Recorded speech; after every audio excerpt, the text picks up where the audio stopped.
Yo, what's going on, Nomads and Drifting Podcast listeners? I'm Brian. And I'm Monica. And welcome to the Backspace Nomads Podcast. We share a nerd for movies, video games, and all the dork in between. It's episode 78, recording on November 4th. Start the show.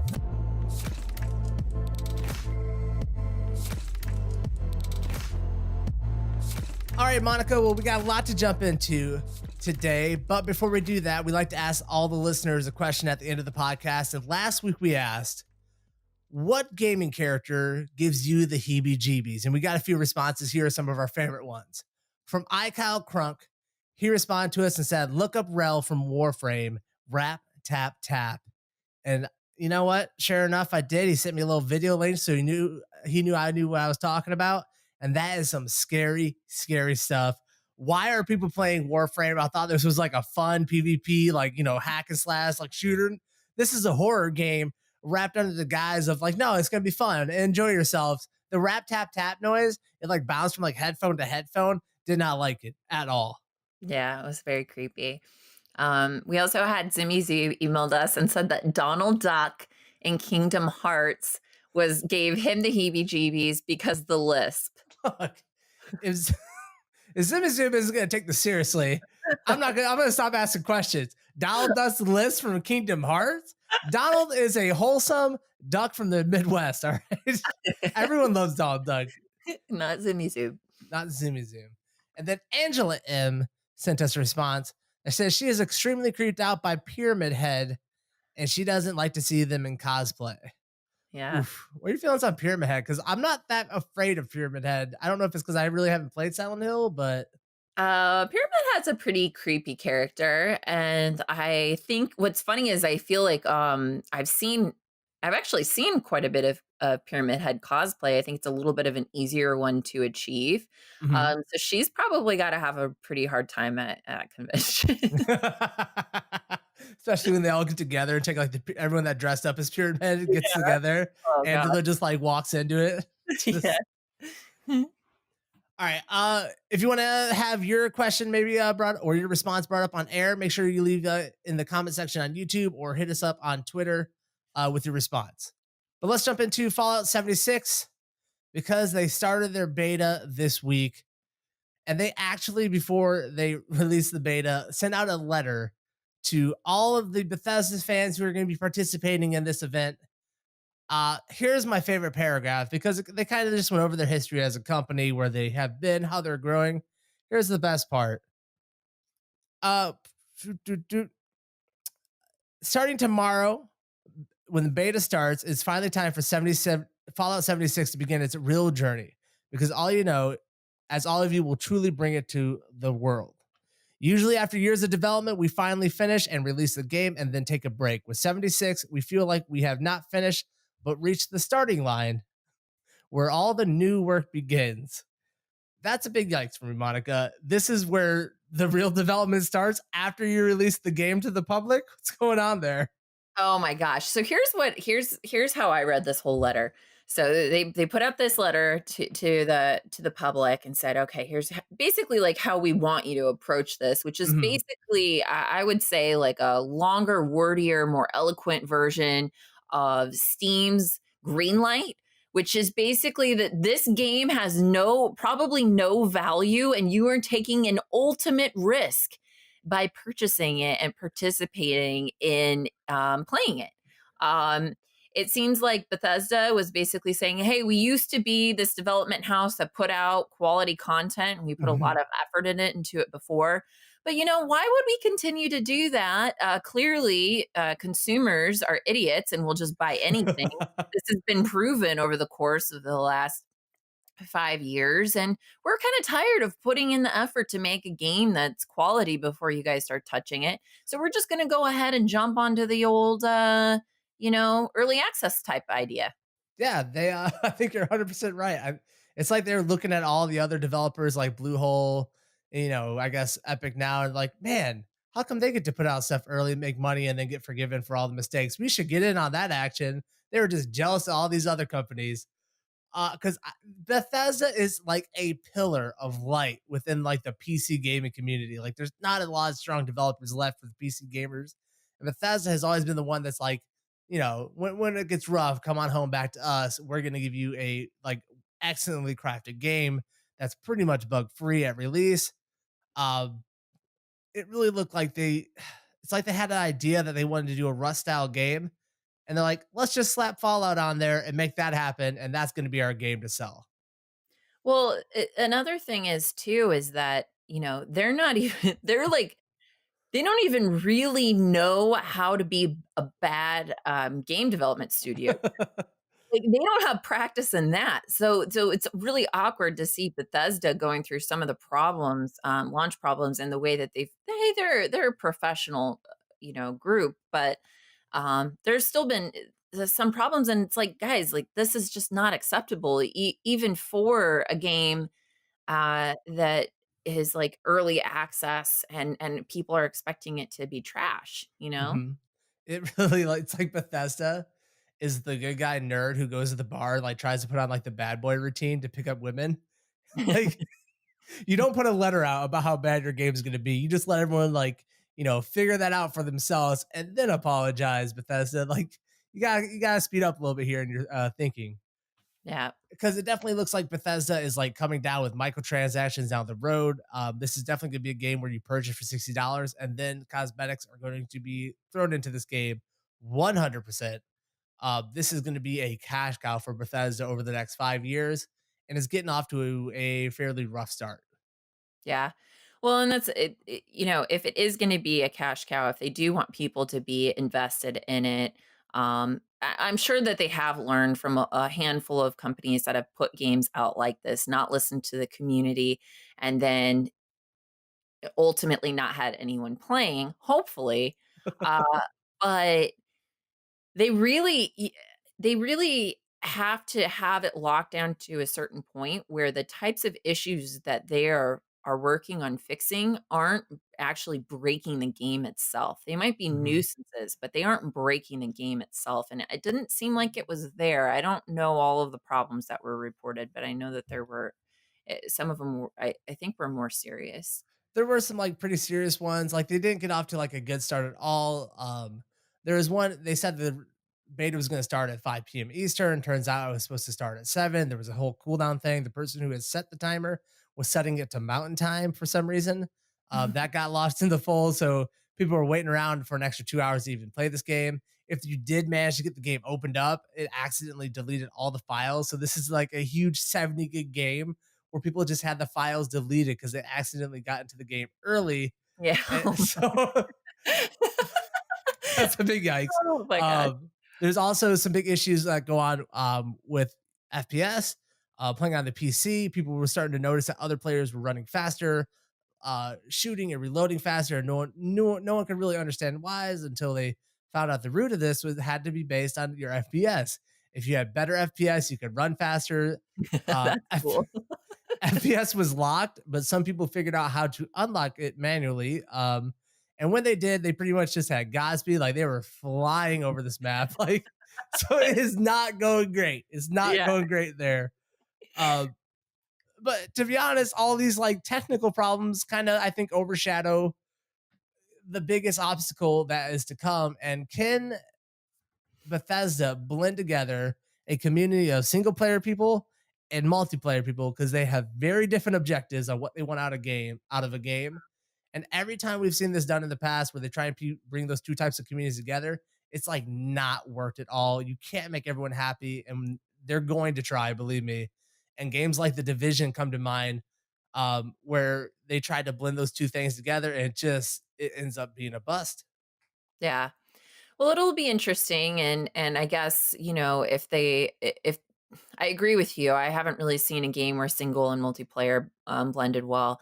But the one thing that I have seen from Bethesda is some really nice letters. So if things aren't blending well, let's be rest assured that we'll be reading a lot of more pleasantly written letters about how sorry they are and how they need our help to continue to learn and develop this lovely, game, Fallout 76. Look, if you need like your parent to write a letter to your teacher, ask Bethesda if they can craft a letter to get you a good grade because that letter was beautiful how it was written.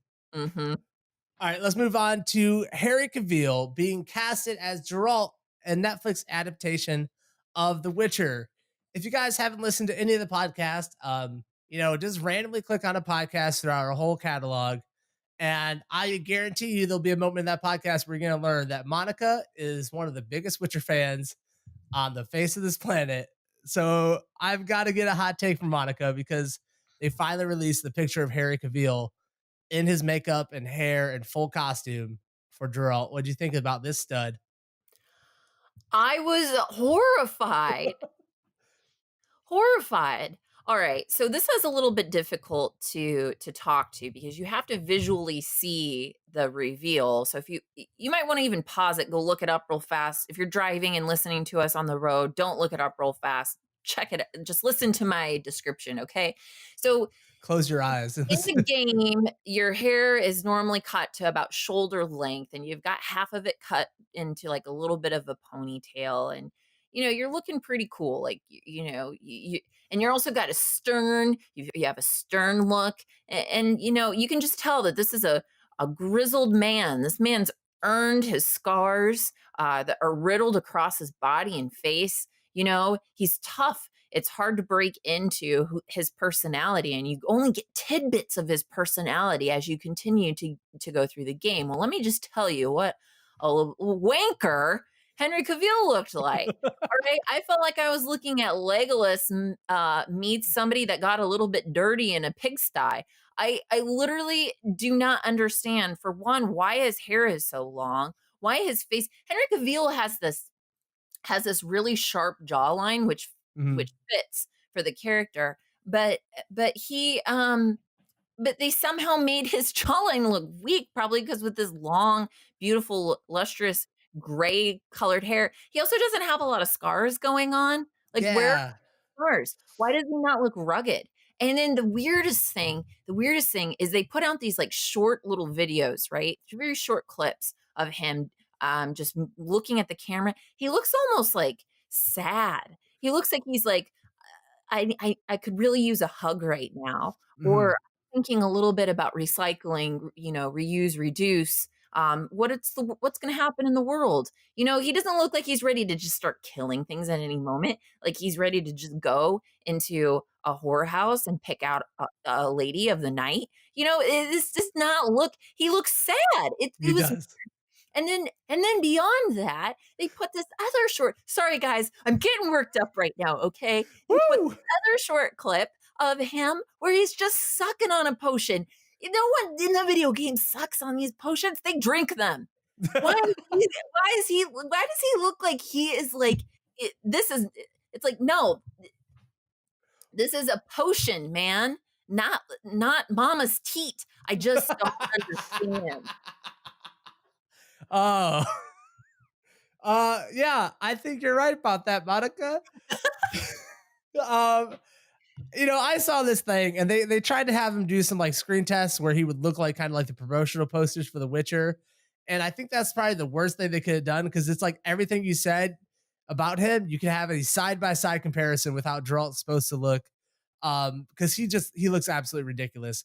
Part of the problem is it's why you shouldn't last. The reason this came about is because the fans were like, you should have Henry Cavill do this. He's a fan. And they did all these like, Photoshop makeup things on him to make him look like the characters. This is why you should never listen to a fan base when you're casting stuff. Because he is like one of the worst choices for this character. And it's because he looks like an all-American. That's why he's perfect as Superman. Because he doesn't look like he's worn by anything. He just, no matter what he goes through, he's fresh-faced, he's earnest, and he's ready to go. That's not Geralt. Geralt's like a weathered, I've been through some shit, and I'm still ready to go through some more shit because I guess that's my life. That's just how it goes. I kill monster after monster, and I just have to keep doing this because you need money. I think that's why he is such a like horrible casting decision. He has a wide face where Geralt is kind of slimmer. And by the way, let me get this off my chest because I've been thinking about this ever since this came out. I don't know if we didn't cover this on the podcast, although me and Monica talked about it, but there was a huge uproar because there's I don't know if this is confirmed or was just rumored that Siri was being casted to be played by a young black actress instead of a white actress.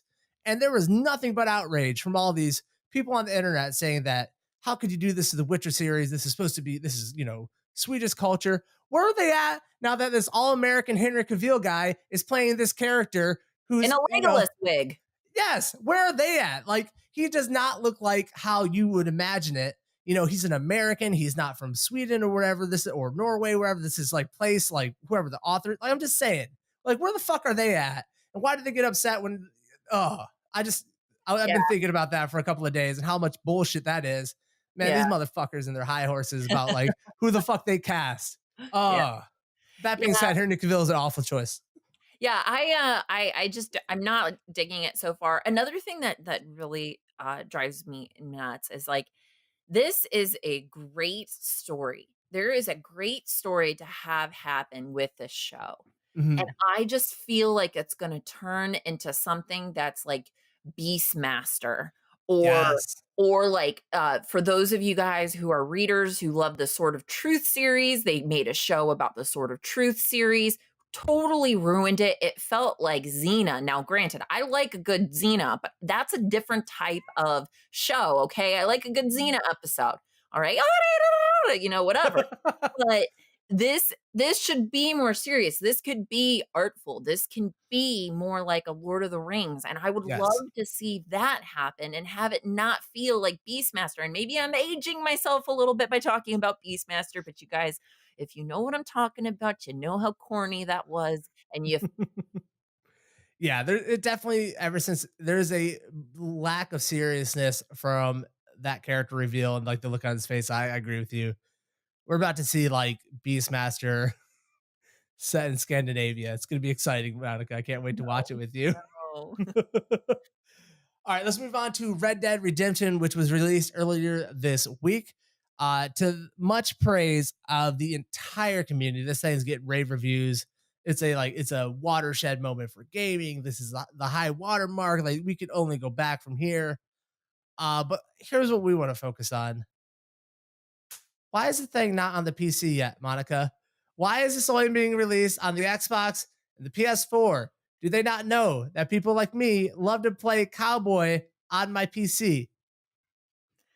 Um, I just don't think that this could be the first step. We've talked about this in a previous cast where, PC gamers are eventually just going to be like your grandmas and your grandpas and everyone's going to be on mobile.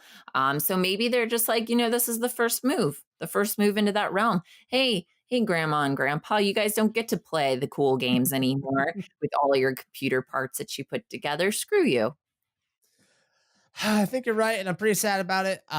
It took Grand Theft Auto over a year to come to the PC, but I feel like once it did, that's really where the series kind of like had longevity. I don't think the Xbox and PS4 players stuck around as long as like a PC community does because there's Yeah, so much I more to get into. yeah. So I'm pretty sad about it, but I haven't picked it up. I have a PS4. I could like plug it in right now. I could play the game, but I feel like I can't. I feel like I don't have the time in my life to commit to this magnificent story that's being told in Red Dead Redemption. Like, have you picked it up at all? I haven't. I was actually talking to, some of you guys may know I'm on the road and my RV broke down, and I had a mechanic shop owner who was driving me to go rent a car.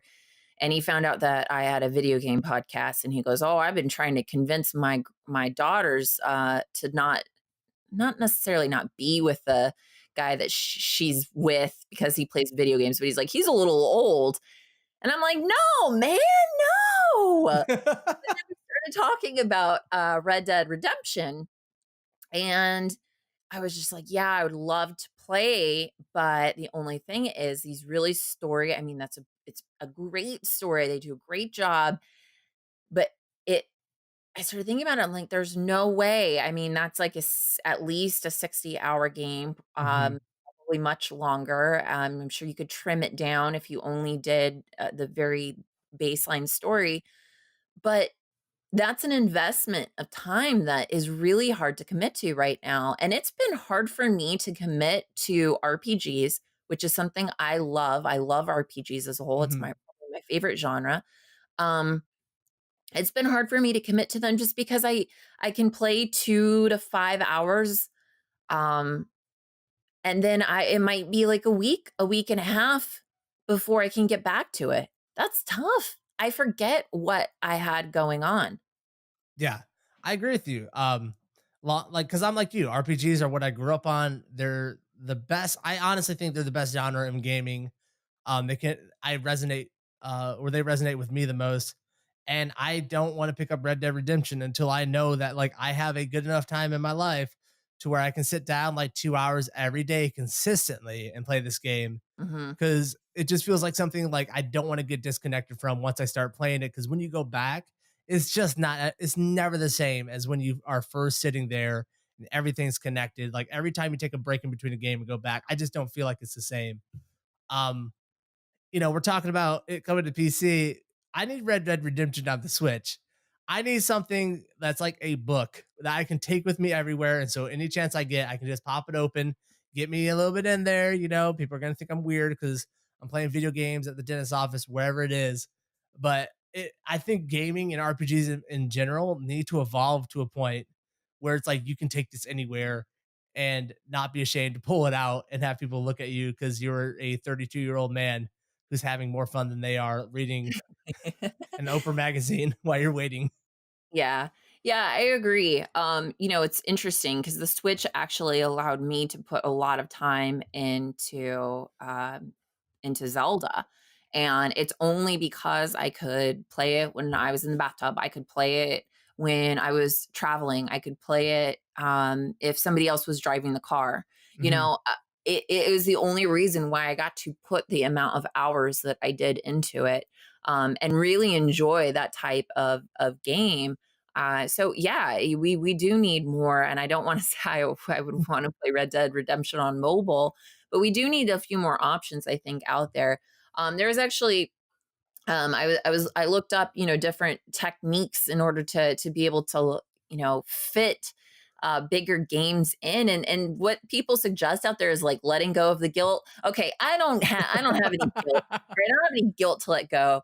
If you have kids or a partner and get them to play with you, all right, I'm completely alone. My cat is the only thing holding me back from this. You know, take what you can get. That's the only offer that they gave me. Okay, fine. I just have to take what I can get, but I don't see how that really improves my time constraints. But I think that really for me, the next time I get into a game like this, I really do need to almost work it into my schedule. I have Yeah. to work it into my schedule because I love this type of gaming and I want to be able to commit to the full 60 hours. Yeah. I think it's interesting that you brought up like oh, the thing about the shop owner or whatever saying that he was trying to get his girlfriend not to date a game or whatever. There is like a stigma that goes along with playing video games that like, when the article says you have to get over the guilt, it's not us that has to change. It's the rest of the society that kind of needs to understand that if I'm playing a video game is just the same as like me reading a newspaper or reading a book or something. Like you don't walk up and bug somebody who's reading a book. We kind of know as a culture, like if someone's in a book, you just kind of leave them alone, let them do their thing, like they're into their story, whatever.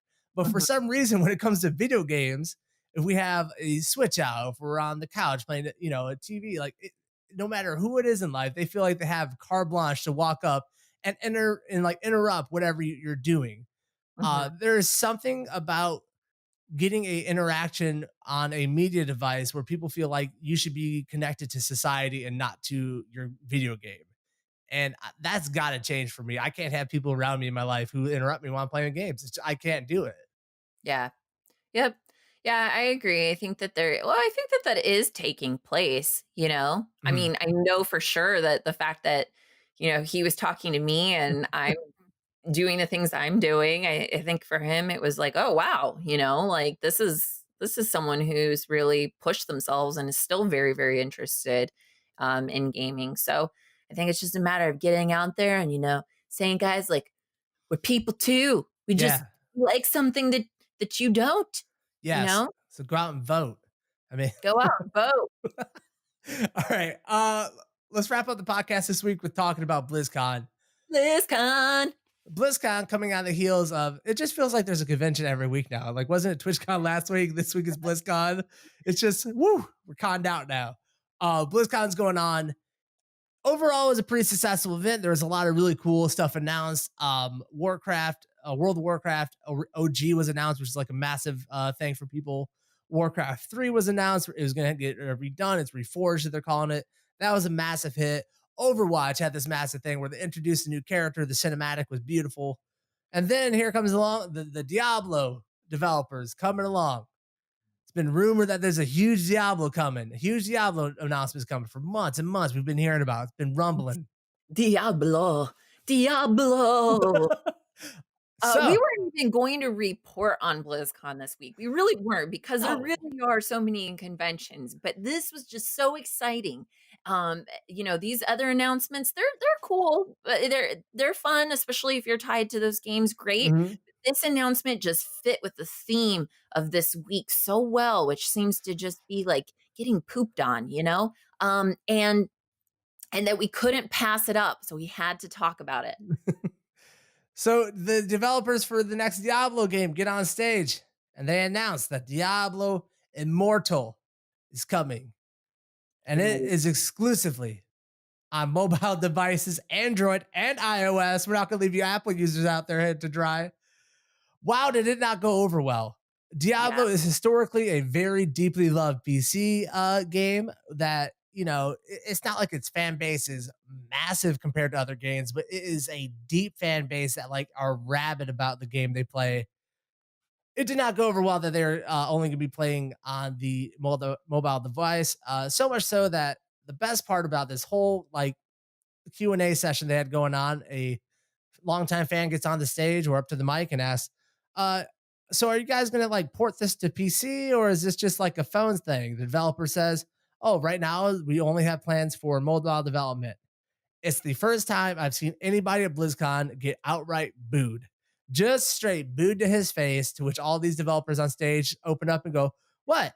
You guys don't have phones? What's wrong with you? They didn't say this. They just said, you don't have phones? It was like a passive aggressive, like clearly these people have phones, but they're not happy about the fact that this game that they like, that they've always played on PC, is not going to be on PC. And Yes. then when they ask about it and they get frustrated, the developers who are surprised by this, yeah, kind of go passive aggressive. What, you don't have a phone? You can't afford a phone? You Yeah. idiot. Nerds. What do you want to sit at home all day on your PC and play video games? What's wrong with you? Get on your phones. Well, it's interesting though because this is like Red Dead Redemption isn't out on PC. Diablo's just now a mobile game. Yeah. Like, what is going on? Maybe our predictions from previous week are like accurate. We might be seeing more of this, right? Like, Yeah. They don't want us. They do not want us PC players. We're a smaller group than any other group out there for gaming. There's more console gamers, there's more mobile gamers, but there is nobody who is more vocal and more needy than us. We are the son of the bitch of the fucking gaming industry, and they hate us deeply. Like they do not want to develop games for us. yeah, they want us to go out and get a freaking phone. Yeah. I honestly think this is a hugely missed opportunity for Blizzard. And I Mhm. say that because we're living in a post Fortnite world where Epic has shown to us that you can have mobile players and PC players on the same servers playing the same game. You just have to take time to develop this. I don't see how they let this one sail over the plate. Why didn't they just develop a Diablo game that could do both? I would love to play more Diablo, but I feel like, it's limited because I don't get to play other games that much. Maybe when I'm on the go, I can play it. But what if I Mhm. could take my PC, just sit down on my PC, have, some really great quests, grind a lot, and then, I have to go on a road trip or I have to go take a flight. I can take my character with me from my PC and still play with all my friends while I'm on the road. I don't see how they missed this opportunity. It seems so obvious to me, right? Well, it's almost yeah, but to think about it this way, like we just talked about Bethesda. Bethesda did come out with like a mobile game, right? Mhm. And maybe they're trying to go in that direction. They're trying to see what that would look like if they've got some mobile games only. But the thing is, you don't tease, you don't put it out there. Or there's going to be an announcement, you know, and if you know that this announcement that's getting all of this traction, there have been some leaks, there's been whatever, if you know that that's going to be mobile, you just let a big leak happen so Yeah. that everyone can be prepared, you know? Mhm. Um, this isn't the type of information that people were expecting, and so there's always going to be some type of emotional response to it. And this one's huge because Blizzard is historically a PC developer. And like Yeah. maybe they'll release some, app or little tiny game here or there, but those are always like add-ons to the game. It's to enhance your gaming experience or a little fun side. It's not the show, it's not the main thing. Hmm. And it really, this is, we all kind of predicted this. We said this was coming. Activision has finally like infiltrated itself deeply into Blizzard's culture. And it seems like the people who are there to make a really good product, a really great product for the PC gamers are gone. And this stuff is being driven by people who want to see higher sales and higher production numbers. And like, they just want to have more and more and more because there's going to be on the mobile device, they're going to have some type of in-game currency. Now you can buy this with actual money. This is all for money. We can smell it. And like, don't get me wrong, Blizzard is a for-profit company. But they used to be, we're going to make a really great game and sell it. Hmm. And now we're going to make a subpar game on the mobile and we're going to sell things inside of it. We're not selling the game anymore. Yeah. And it feels like Blizzard's starting to lose their way. Yeah. There have been a lot of shifts this week. A lot of the things that we've talked about on today's podcast, it's just shifts, man. I know. The pillars of PC gaming are crumbling around us. Yeah, the tectonic plates are colliding and crashing together, separating. It's like Pangea being broken apart all over again. Now we need to go out and kill all the mobile gamers like it's Mad Max. I'm not going down like this. They'd be easy to take out too, because it's always like, some soccer mom at the DMV just like knocking out like Princess Runner or something. Just connecting a whole bunch of bubbles that are the same color. Thanks. Seems like a lot of fun. Yeah. All right. On that note, our question for the week, what we want to know about in the comment section below and on our Twitters, hit us up. Let us know. What is your biggest letdown in gaming? If we love it enough, we'll bring it up on air next week on episode 79, because that's going to do it for episode 78. If you're watching this on YouTube, make sure you like the video. Make sure you subscribe to the Backspace Nomads channel so you come back for the next podcast release. And we're going to get out of here. Bye, everybody.